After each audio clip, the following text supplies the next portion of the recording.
مذمت کرتے دیکھ رہا ہوں کہ میری شہرت کشمیر کی حسین وادیوں کے اجڑے ہوئے گھر، جس گھر کے واسی آزادی کے تصور میں اپنی رات گزارتے ہیں اور صبح سویرے آزادی کی جدوجہد میں اپنے گھروں سے نکل چلتے ہیں، دشمن سے اپنی آزادی کا مطالبہ کرتے ہیں، لیکن وہ درندہ صرف انسان ایک لمحے میں بہادر سینے خنجر کے وار سے چاک کر دیتا ہے اور وہ دھرتی ان شہدا کو سعادت جدائی کی آہوں اور ہجر کے آنسوؤں کی بارش میں اپنے اندر سما لیتی ہے اور اس دھرتی کی سلگتی چھاتی کے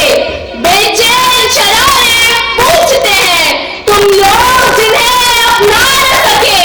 وہ خون کے دھارے پوچھتے ہیں، سڑکوں کی زبان چلاتی ہے، ساگر کے کنارے پوچھتے ہیں، یہ کس کا لہو کون مرا، یہ کس کا لہو کون مرا۔ ہم بھی عجیب ملک میں رہتے ہیں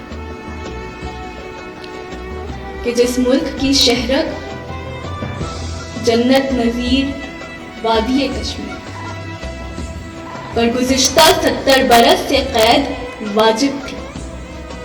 اور گزشتہ 182 دن سے فرض کر دی گئی ہے کہ جہاں بولنے کا حق صرف دستار والوں کو ہوتا ہے